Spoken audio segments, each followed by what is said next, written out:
Mm-hmm. We are live. Probably a bit We of a are commercial. live, ladies and gentlemen. And that means that we're going to give it just a few seconds here. And then, of course, I will play the popular and, everybody loves it. Everybody tells us that they love it. The popular starting video that we haven't done recently because I hadn't moved it down to my MacBook. So here it goes, ladies and gentlemen. Oh, hold on a second. Since I haven't done this on here, what do I get? A message that says, you need to install the Zoom audio device. There we go. So we'll do that. And I think, ladies and gentlemen, we are ready. Here we go.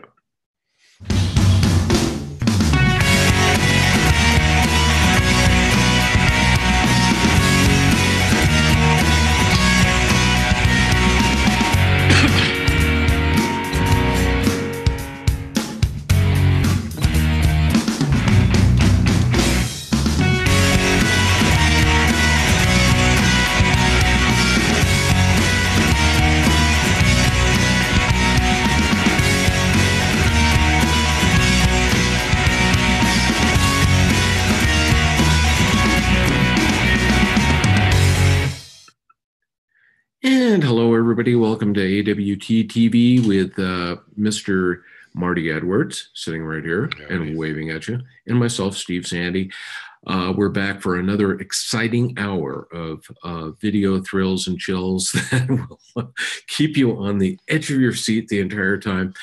I got to admit, this has kind of been a interesting week. This last week, I don't know, just interesting little announcements, screw ups by Apple, different things like that. Well, it's been an interesting year. What can I say? And just to let our listeners know, this is going to be our last broadcast of the year. We're taking a break next week for the holidays. Thank you for bringing that up. Yeah, I'm going to be, even though I probably could do it, and it would be live from a cruise ship, but probably internet's my spouse would probably, she would yell at me. She likes to do that. Well, so this is out with the old in 2 weeks. It'll be in with the older because we'll each be 2 weeks older. Which together is 4 weeks, which is like 1/13 of a year. So, man, time flies when you're having fun. Well, it's been kind of an interesting week. Like I said, one of the stories this afternoon that was on the news update actually came from a competing site. Actually, they're a huge site, so they're not competitors. We're just a little fly. I will say I've written for them. Yeah, you have. That's right. But Apple Insider, Neil Hughes wrote quite a scathing little article out there. They have an app that was written for them by some developers, and they've had many versions of it, and they were trying to get the latest version that was iPhone 10 compatible, just stretched to fit the screen. Trying to get that approved and in the App Store, and they got word from their developer that apparently it violated some of the App Store guidelines, because at the time that they happened to be doing the testing in the App Store Gestapo offices, they found out that Apple Insider was actually had a post there about how this group had jailbroken an iPhone 10, or actually iOS 11.2.1, I think it was. So, apparently that got it set off and they've banned their app, which I think is absolutely ridiculous. And Mary thinks it's ridiculous too. I don't know if you heard her there. I did. And all the world did. No, well, it was a little bit scathing because the same week through their review, sounds like the teleporter. Someone just came right in. No, it's Uh, much less exciting than that. And I'm still trying to figure out why it just went off. That's a sump pump in our basement. And considering it hasn't rained in months. but this week, Apple let into the app stores, I'm sure most of our viewers know, a fake app of a game called Cuphead. It's a very popular Yeah. game, but there's no iOS version. So someone just took screenshots, made a fake game, got it in the store, charging $5 for the app, and it made it through. And Apple Insider was refused because they simply covered a story that Apple doesn't like. And, that's going to make some waves that speaks of editorship, yay, censorship, and Yep. if what happens whenever we start, can we not get to the point of having any negative Apple news that they won't support us? They don't anyway, but Yeah, they don't. So, that maybe that's a good thing that they maybe. don't support us. Yeah, but if that was to start happening, something like that did happen, you could see them saying, well, we're no longer going to have you on Apple News, which Apple World Today, of course, does have an Apple News channel. But they may say, oh, we're not going to do that because you had a post that was negative about our App Store guidelines. It'd be strange if that happened, wouldn't it? Well, I guess a lot of people would say they use it. This is going down a slippery slope, to do that. And Yes, it is. So well, it's very interesting. Yeah, and it's kind of interesting that this is happening right now, especially after word that Apple is taking aim at the what they call template-based apps. In other words, these are usually websites that you can go to, and for a pretty nominal fee, they'll actually create a website for your restaurant or your your coffee shop or your website, for instance. And really, I've seen some of them. At one time when I was working for TUA, we were actually thinking about, we actually had an app, and then AOL in their infinite wisdom decided that it wasn't worth putting any more money into that. So I was looking around at alternatives, and there were some of these companies that literally all you had to do is you filled out kind of like a questionnaire with information. You'd say, put in artwork. You'd say, well, we want this information, or, all of our RSS feed to show up on there. And it was really kind of a cool thing. Well, and I agree totally.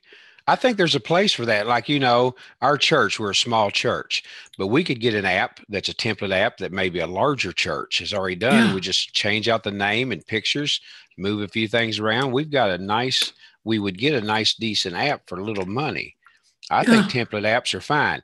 Now, whenever companies try to make clones of Crossy Road, that was real popular, Angry Birds and stuff. Yeah, I understand that. But for small businesses, you almost need template apps. Yeah, because not everybody can afford to go out and get a really good developer to sit there and write an app for you. So you start looking at this somewhat censorship that they're going out there with, where they're basically saying, well, unless you sit down and write this from scratch I doubt what they're, saying that you have to use Swift, but let's just assume, let's be wild here, that they say you have to use the latest version of Swift, and you have to go through and be using Xcode, and then you have to submit it through that system. And unless you do that, you're not going to get your app in. That can really cause some issues. Well, you know what I thought of today? The 1984 commercial where the Apple person busts free of that. I feel like Apple's on the other side of that now, making people conform, and people will bust free. Well, before I forget it, because I don't want to, along with that, have you been seeing the news? And Apple announced this early in the year, but they are purposely throttling phone speeds when your battery gets a little old, it's significant droppage. So could it get to the point? Well, you viewed sites on how to jailbreak. So we're going to throttle you to 10%. It's possible. Ooh. Because they can do it now. I don't think they would, but who knows with what's happening. Yeah, in a way, I'm kind of mixed emotions about that news. And what you're talking about, of course, is the information that we got from the guy who is I think he's the CEO of Geekbench. And he basically showed that starting with, I think it was version 10.2 of iOS, it used to be that, pretty much all Geekbench numbers, basically it gives you a number saying, your device is so fast, so you can compare it to other devices. And he showed this chart, and it had a big bump at one point, and that was the average around which, it's kind of the bell curve, around which most iOS devices, an iPhone 6, let's say, would cluster. So what happened was after iOS 10.2 came out, you had this big bump, and then you had several little bumps. And those were all indicating that there were a group of people who seemed to be getting throttled to about this point, group of people who were throttled at this point, group of people who were throttled down here. Now, the good point about this is that Apple did it for a very good reason. They said, hey, we don't want these devices, even though the batteries are going out on them, we don't want them to just totally shut down, which is what was happening. So what they say is, what we're going to do is we'll just tweak the processor down a little bit, and that's not going to cause some of the issues where the device just literally just shuts down, goes black.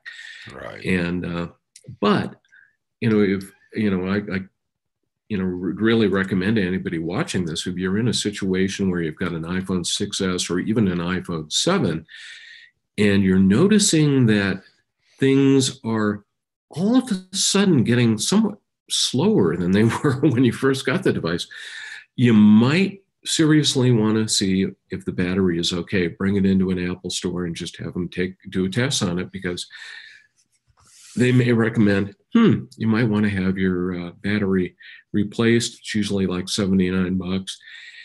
And then you won't have the problem. But if that battery life or battery is even slightly degraded, chances are that they may start throttling you. I do certainly understand them doing it, and it's probably going to help most people.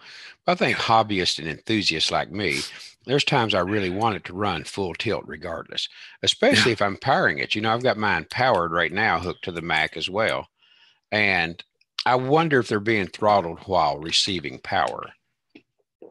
Yeah, that'd be interesting, because, while they're powered, they shouldn't be, popped down at all.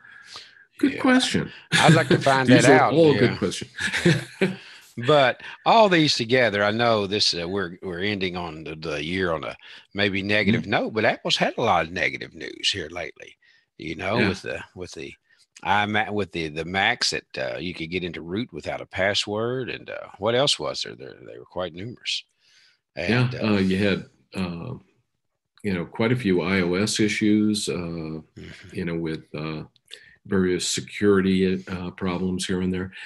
Well, we could look at the good news. First of all, the iPhone 10, apparently production ramped up a lot faster than they thought, and they expect to have worldwide, I guess you could say, parity in terms of supply and demand by January. So that's good news. Already in the air.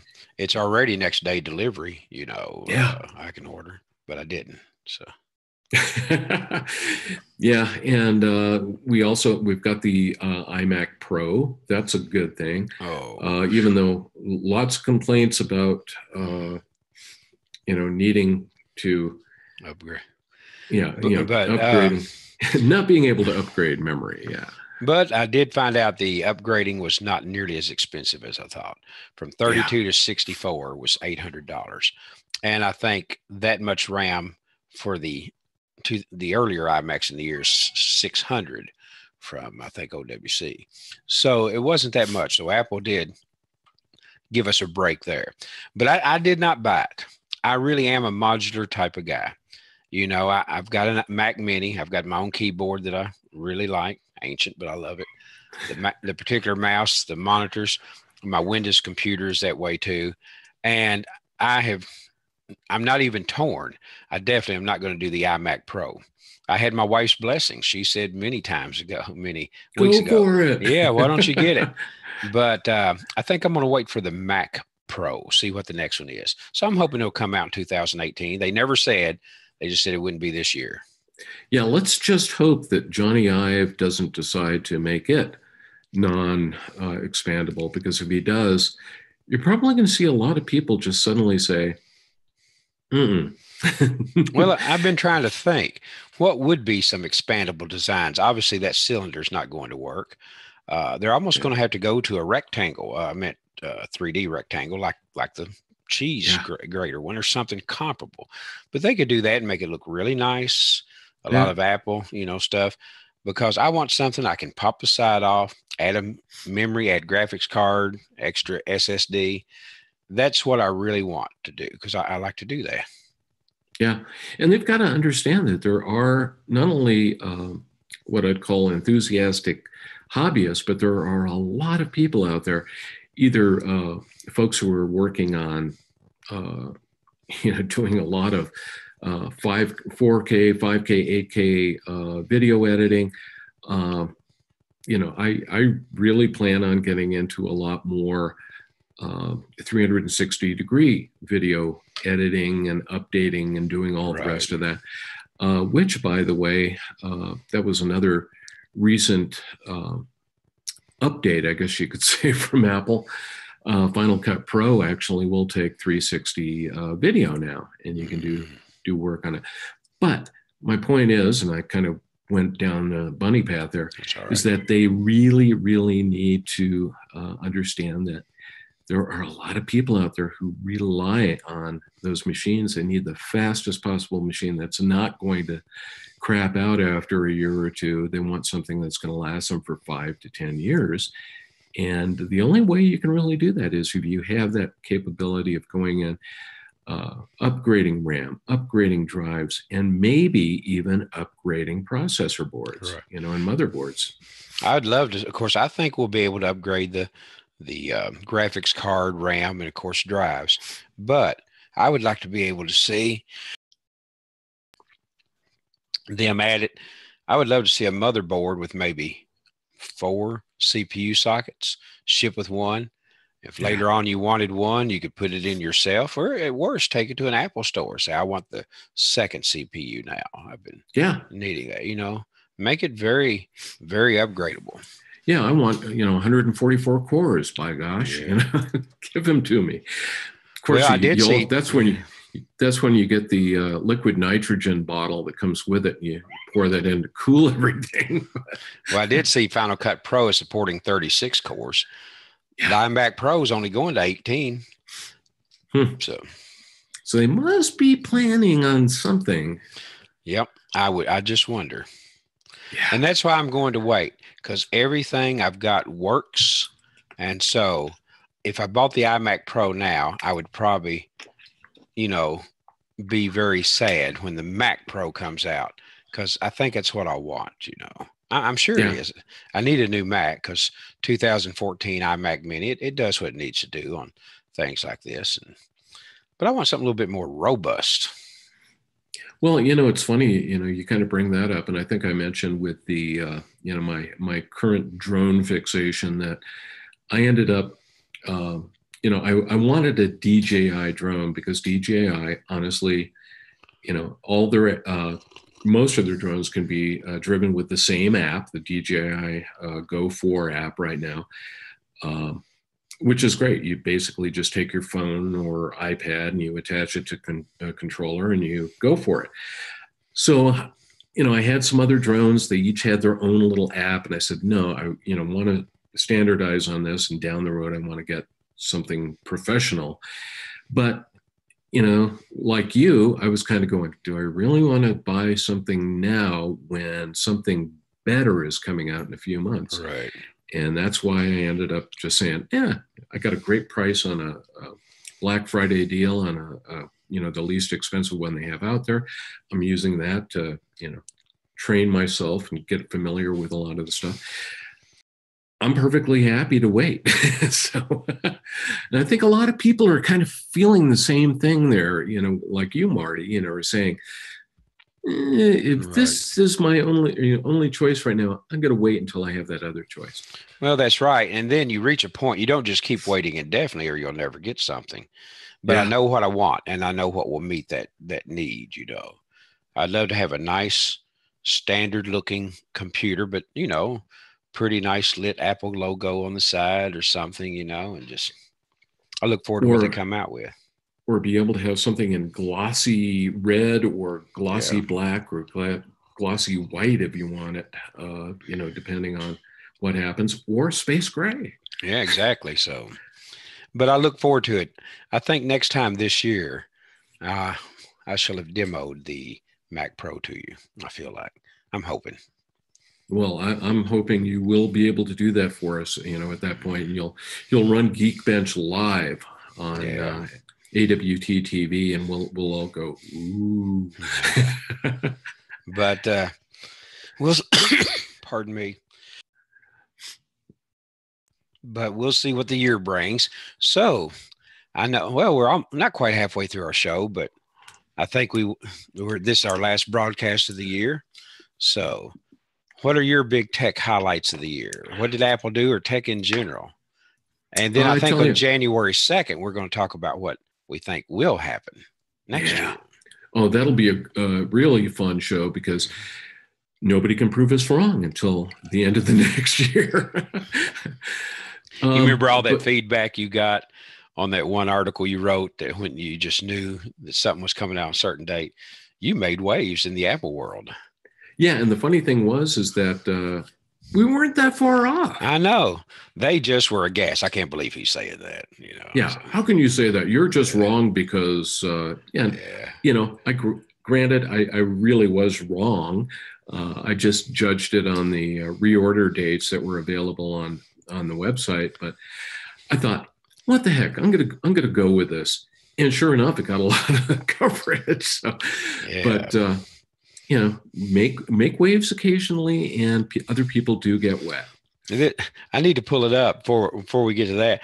But I was searching for something. I had written an article for Apple World Today that talked about, I feel that Apple could overtake the computer market in the future because they've got all the young people now. So really give the computers that they want, that they'll buy if and when they need computers for their business or home.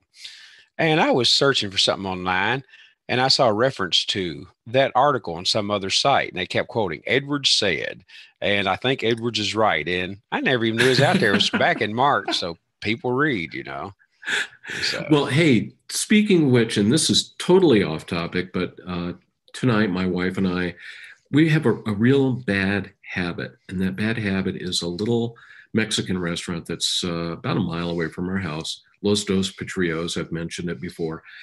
And we're sitting there tonight, and there's this guy, looked a little bit older than me, and his wife sitting at another table near us. And it was his birthday. And as is the, kind of tradition there, they bring out this big, embarrassing sombrero for him to wear and sing happy birthday to him. And we were applauding and doing all the rest of that. Well, his wife and he were getting ready to leave, and the guy comes over to our table, and I thought he was going to say something like, wow, you didn't sing very loud or something like that. No, he comes over and he goes, hi, you're Steve, aren't you? And I says, I've been, I read you back when you were working for Tua, and I really like Apple World Today. And I'm just sitting there going, oh my God, it's one of these, it's actually one of our readers. This guy's name, I asked him, his name is Mike McDonald. Happy 68th birthday, Mike. And it was just thrilling because, we don't get that much personal feedback. And occasionally you run into somebody who says, I've been reading, I like the way you write. I like the way, you guys write on your website. I like, the way it's laid out. Thank you for doing that. And that really, it made me feel good. My wife was kind of going, wow, this is cool. Well, just this week, someone messaged me and said, on your advice, I downloaded the Walmart app and have already started saving money. So it was my nephew. It was my nephew, but still, he couldn't watch it live. He went back and watched it later and saw it and downloaded the app. Had never tried it. That is, but it just goes to show you that I think a lot of us think we're kind of in this vacuum, especially when nobody's watching the YouTube live channel. I think we got one or two out there, but sometimes we feel like we're in a bit of a vacuum. But then again, we do get viewers after the fact of the show, and we get feedback. I'm surprised sometimes how many comments we'll get on certain posts, both negative and positive. We had one as an article. Yeah. The as an article. Yeah. The as an article, adverb, not an adjective. Yeah. Adjective. Yeah. And it was something that Dennis had written. And my God, I think it's every English teacher in the country must have come out of the closet and just, jumped on him. But it does show you that, it surprises us sometimes. We think. It really does. Our biggest views are whenever we show, like 3 to 5 minutes of how-tos on the phone or some piece of equipment. So this will be for 2 weeks, but I hope this coming year we can do more of those. Absolutely. They're very popular. Yeah. And, I think we ought to make that a regular part of the show is just plan on maybe half the show doing nothing but how-tos or demos or different things. And believe it or not, well, let me see if I've got it loaded on here, because here I was going to say, believe it or not, I could do a demo of something. Yeah, I do have it on here. But I was going to bring up an app that is free for, most users. And then it, actually they start charging if you go up from there. But it's a Mac app and it's easy to use, which most Mac users would like. But it's a relational database application. And I've talked about this, I think it was in a post earlier this year. It's called AirTable. And AirTable runs on virtually any platform. There's a Windows app, Mac app, iOS, Android, and you can get to it from any web browser. And the thing about it is, they make it understandable. They have very good, easy to understand tutorials that really kind of go through and they say, here's a database. You have, rows and columns of information. These are fields, these are field types, and they go through all this stuff. So if you're not somebody who's used databases before, you can suddenly understand what's going on and you can start building these databases. For those who've been around for a while and may say, flat file database isn't going to do it for me. Well, it's got relational capabilities where you can do, I guess you could call them other tables and really tie those tables to another table and do calls between them. Very amazing app. And like I said, it's free. And the reason I have been thinking about this is I've been thinking about writing a template for it and making it publicly available. That would be a drone flying logbook, because I haven't found one that I really like yet. So I think I may do that when I'm on vacation for the next week or so. Well, when you said the relational database, I had images literally pop into my mind. You remember the old Ashton Tate DBase? And yes, they had I do. The logo with the 4 ascending higher, graphics. Yes. I had utilized that, and it was expensive. Oh, those packages were so expensive back in those days. Usually $600 to $800 minimum. You know. People today that buy a $2 or $3 app don't realize software used to be many hundreds to get a package, and probably wouldn't do half what you needed. Well, and it's so funny thinking about. I'm glad you brought up DBase, and back, if I can remember the name of it. I'm losing it here. There was a big relational database that came out. FileMaker for a long part of its life was really a flat file, And then they came out with kind of a semi-relational version. Now it's totally relational. But they had a competitor out there that was called, and I am losing it, I cannot think of the name of it. I can see the logo, and I can't think of the name. Describe the logo, because I worked with a lot of those. It was... I remember FileMaker Pro and DBase.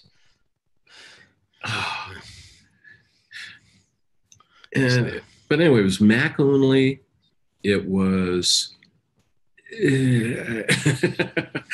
But anyway, needless to say, it was, the first big, really super popular, drag and drop relational database manager for the Mac. Strangely enough, there has been one that's been out since before the Mac came out, and it's a damn good program now.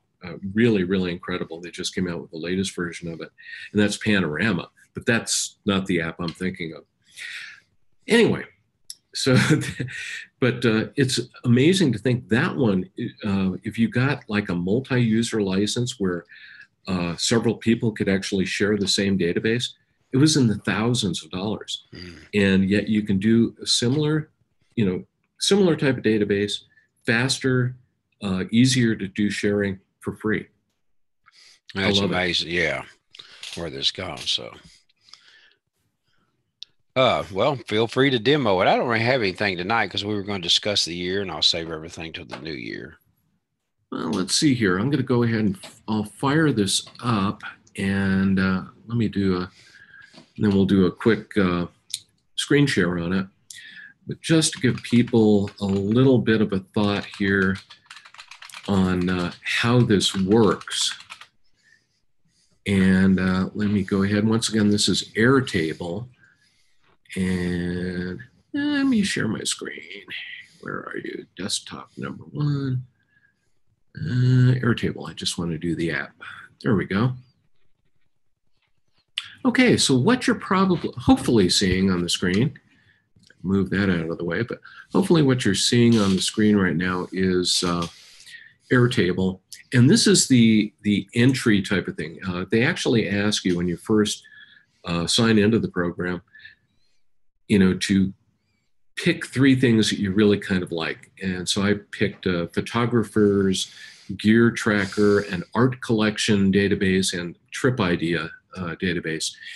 And the idea is that most people coming from not a database background are going to jump in here and they're going to say, well, what can I do with this? So I'm going to go ahead and fire up one of these databases. As you can see, it just puts them out here as icons. This is the Mac app. And you'd see something very similar if you were out on the web or if you were using iOS. So it comes up and it's saying, base description, Photog's delight, keep track of your gear and upcoming shoots. So I'm going to close that. And we have this view. Everything comes in views. This is our main view, and it's just kind of showing us things. As you can see, it gave us a little help window that came up here. It says, try clicking here to expand this record. In other words, one piece of information that's in this database. So I'm going to go ahead and I want to, whoops, they're giving us all sorts of hints here. So I'm going to look at this particular lens. I click on it, and it expands and it says, okay, this is a Canon 24 to 70 millimeter f2.8 L2 USM lens. We have a picture of it. It's in a category called lens. They talk about the thread size, where you would be able to, or what size filters you'd be able to put on it. And you'll notice here that I can link to another database that's called shoots. In other words, different photo shoots that I'm going to go out and take a look at. So I can actually link that and I say, hey, I use this Canon lens on this particular photo shoot in Budapest. You can put notes in, you can add fields to it if you want to change it, do whatever. So pretty cool. Other stuff, maybe we're going to look at this camera here. We'll go ahead and expand that. There's the camera. I've used it on 3 photo shoots, and it gives me, information about that. Now, these are pretty simple databases, but it does give you an idea of the fact in this case, we've got this photographer's gear tracker, we've got a gear database, and then we also have one that has photo shoots in it. And we can link those two together. So basically, it's a relational database.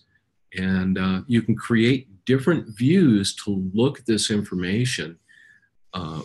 Maybe you just want a view that shows nothing but lenses. Maybe you want a view that shows, in certain photo shoots that were done with a particular lens. And it's very easy to do that type of work.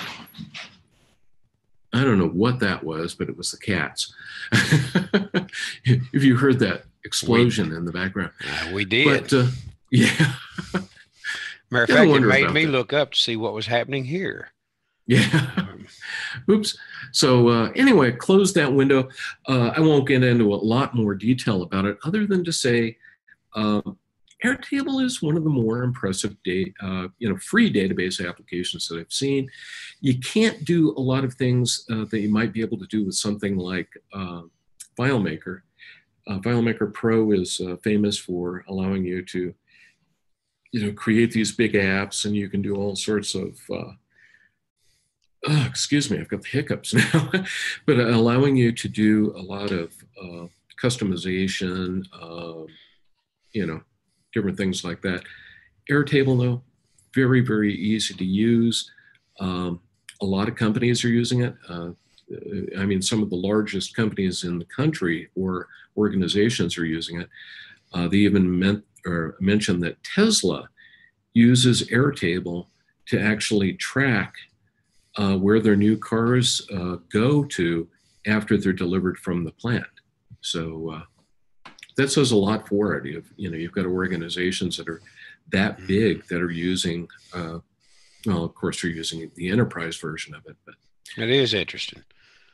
Well, I'll tell you what, I don't really have a demo, but an app that we've covered had a major change this week, a good change that I thought I would bring to our readers. Let me just show you here on the screen. All right. I guess you're seeing my iPhone there. Oh, yeah. One of my favorite weather apps, since you've written about and have some videos on, is Weather Underground. And there's our location. You and I both have a personal weather station. Yeah. And it gives, the various weather. But a few weeks ago, they said they were going to discontinue. You and I both feed cameras to this service. And they said the cameras were being taken down. And so on December 15th, well, 2 days ago, let me go to the App Store here. There was an update on this app, and I'm sure you saw it. Yes, I know what you're talking about. But ad-free users, we fixed the ad, display bug, etc. But just this one line. We heard you loud and clear, and webcams are back. They had gotten down to the other day, it was a 1.9 rating because of that maneuver. Yeah. It was almost all negative. People said, if you take out the cameras, I'm going to take down my weather station. Said that's why that I give it a feed.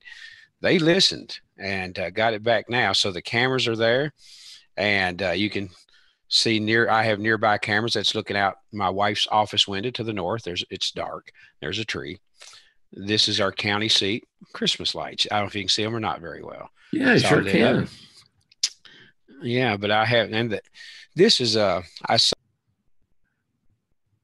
it still shots every 1 to 3 minutes, and then I have favorites from around the world.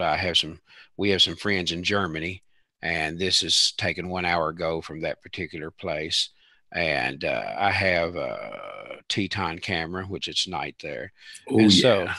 So there's some others, but I'm not going to do a full review of the app now. I might, next year sometime. But if you gave up on that app because they removed the cameras, they came back this week.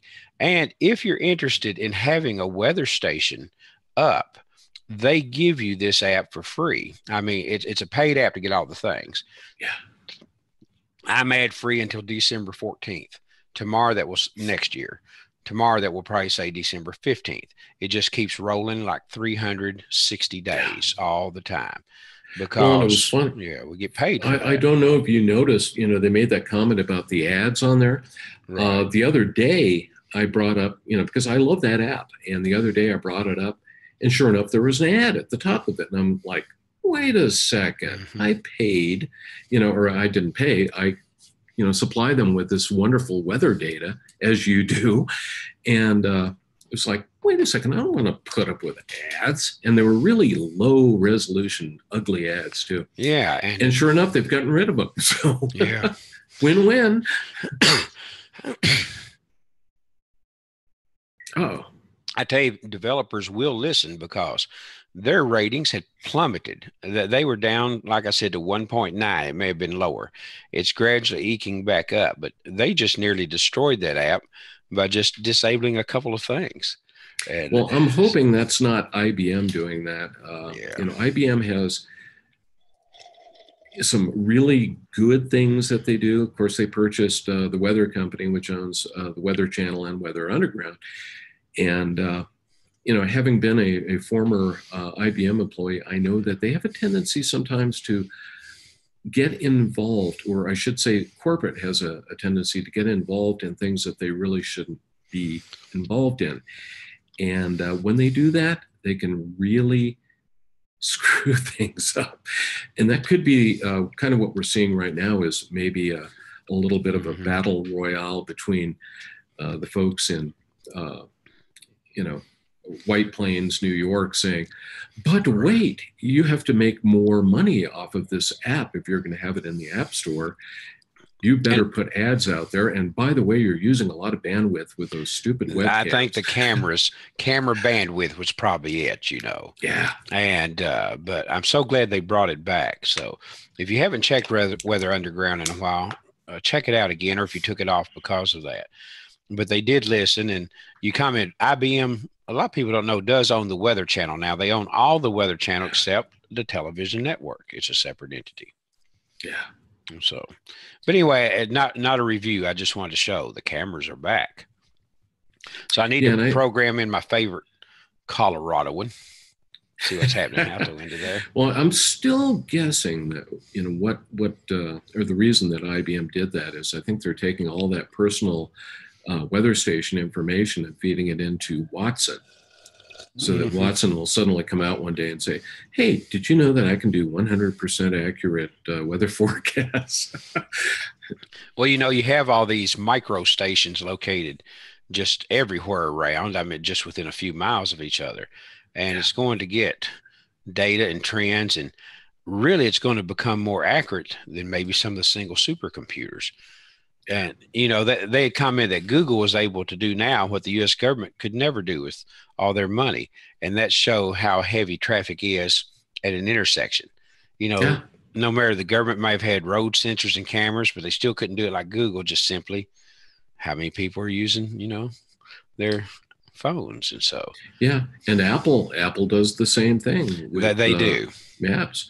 And, Waze, WAZE, I don't know how many viewers are familiar with that, but wonderful crowdsourced app, because you supply them with a lot of information, and then you can also very quickly point out things like, let's say you come across a speed trap and you just happen to have a cop that's sitting at a corner. You can actually tag that, so other people coming up may know that the corner that I normally blast through without stopping, I'd better stop.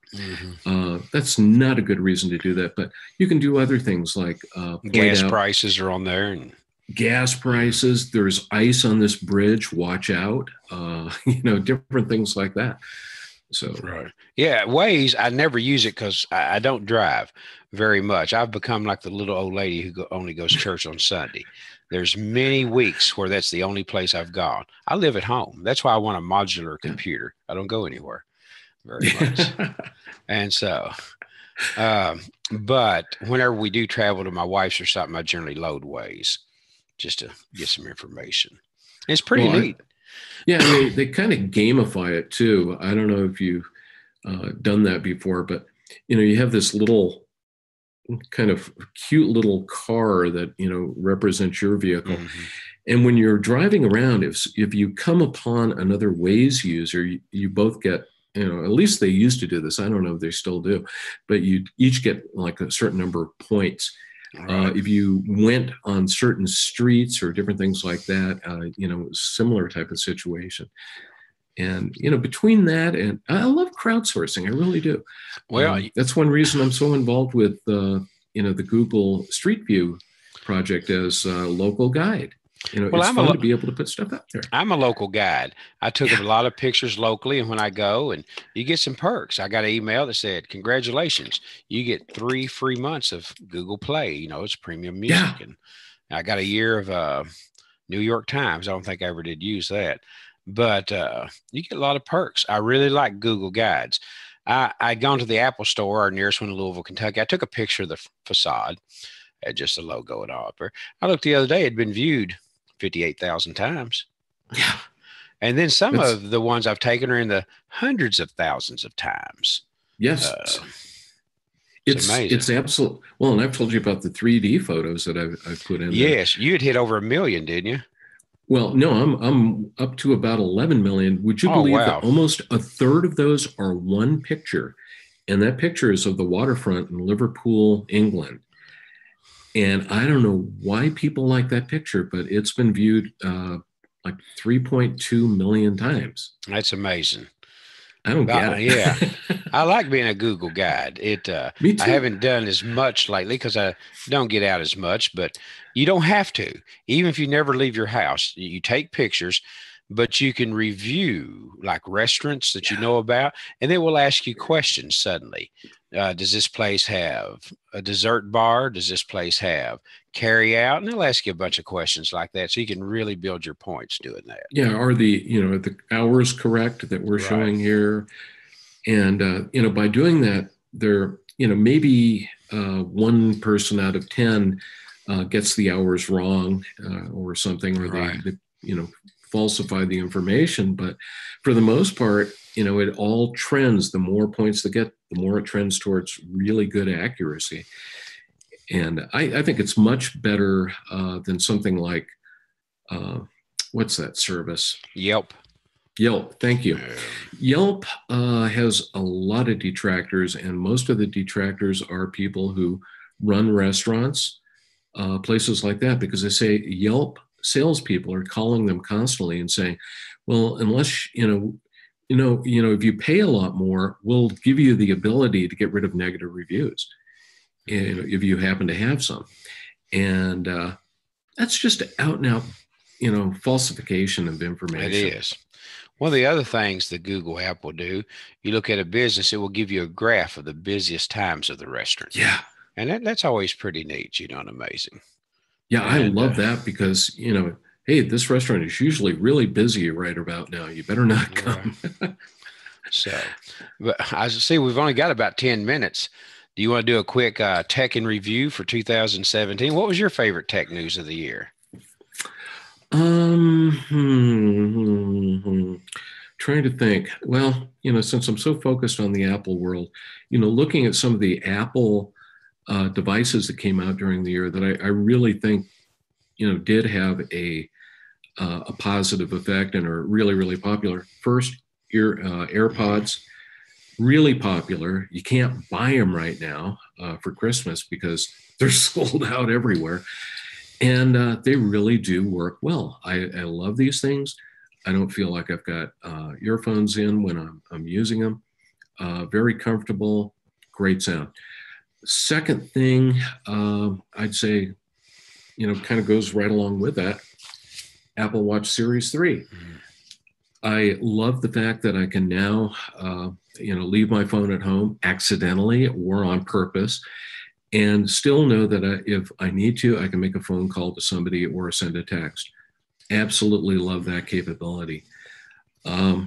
So for me, I'd say, that and the iPhone 10, which, the more I use it, the more I love it, especially Face ID. Those are probably my big three for the year. I guess for me, our couple of purchases, we got my wife a MacBook Pro.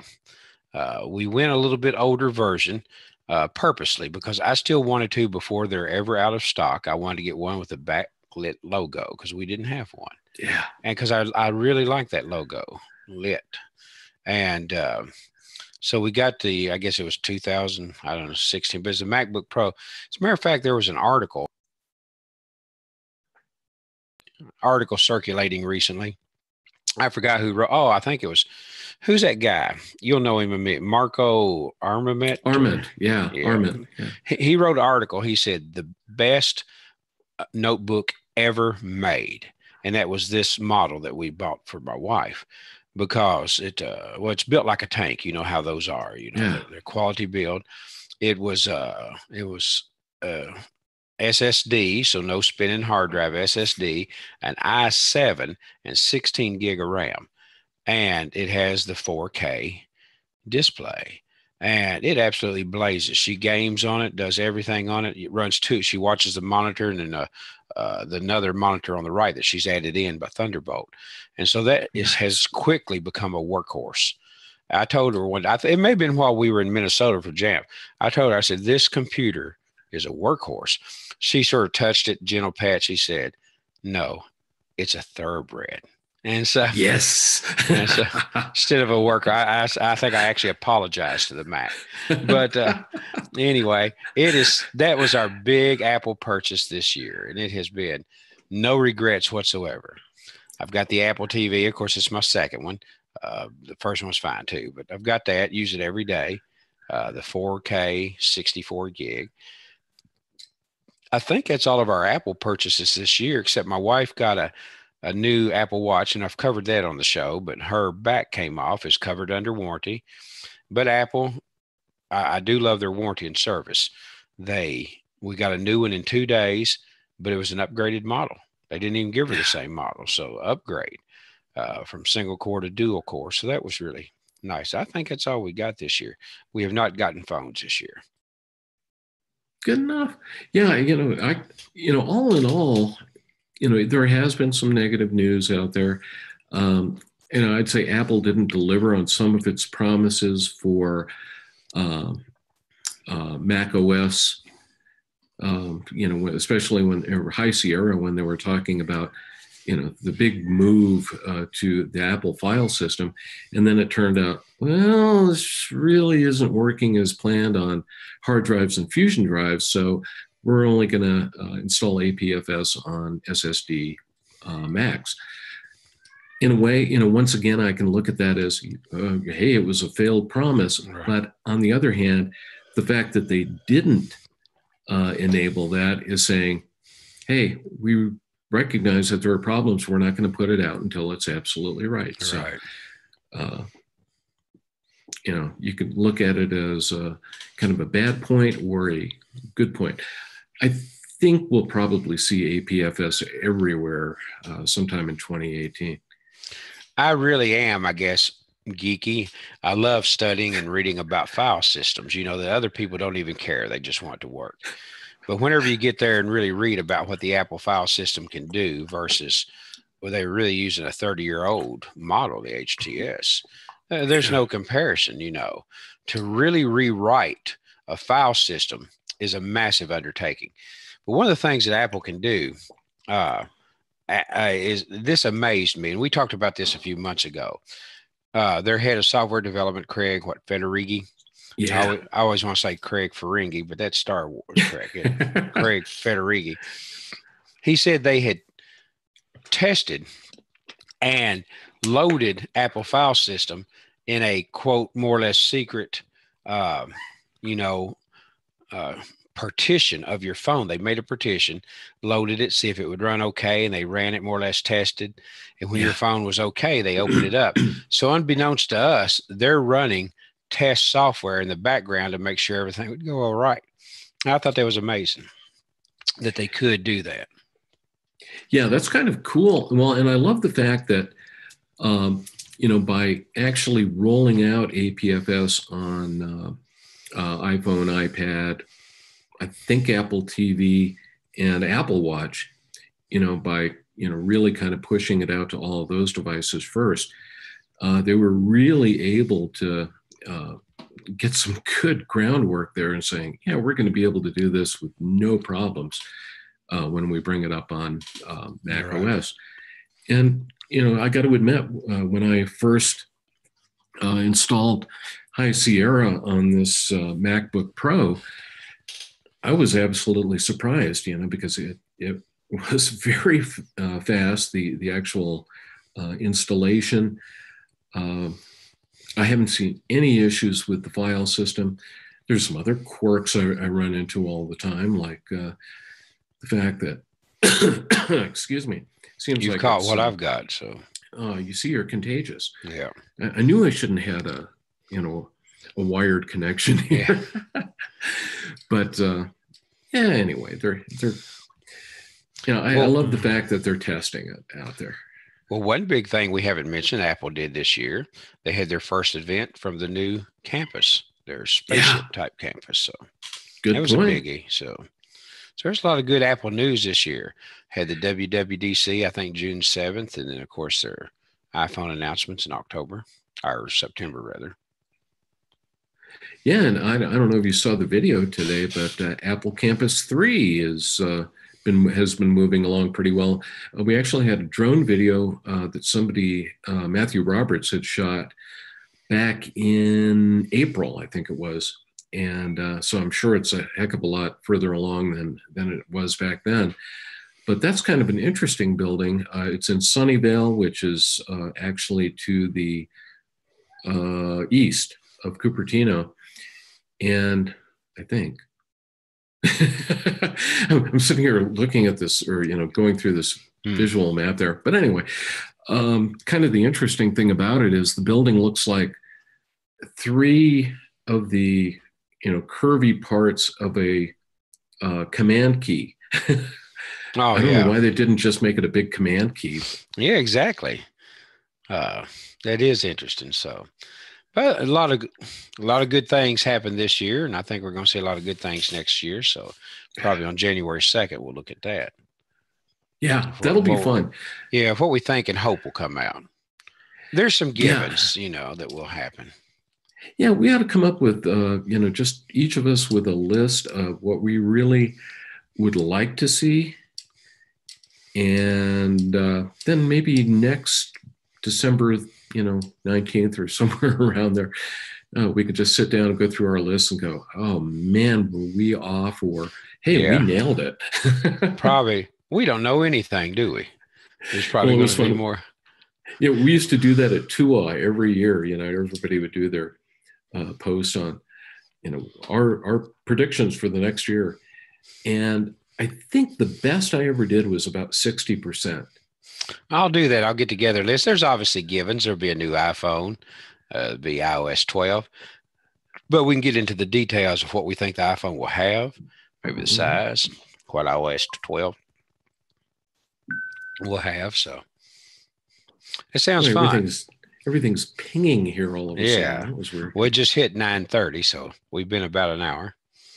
Well, I think we'll call it quits for the week. I would like to wish all of our viewers and readers, if you're watching this the day after on Apple World Today, I want to wish everybody a very Merry Christmas, and I hope you have an absolutely great 2018. And that goes to you too, Marty, and to Ruby. And to Dennis, and hopefully we can get Dennis on here sometime. So that would be nice. Yeah. Well, I think we may actually have another person who may join us. He and I were doing a little tech thing on Wednesday mornings, a little podcast. But when my dad went into the hospital and started having issues, all of a sudden couldn't do it. I could do nighttime shows, couldn't do stuff during the day. So I invited him to come on to our show. Yeah, that'd be great. We'll see him. Yeah, well, I'll say Merry Christmas and Happy New Year to everyone, and see you January 2nd. No show next week. Yeah, no show next week, and we're going to be no shows next week. Having a good trip. Oh, thank you, sir. And I'll end it. Where's the cruise too?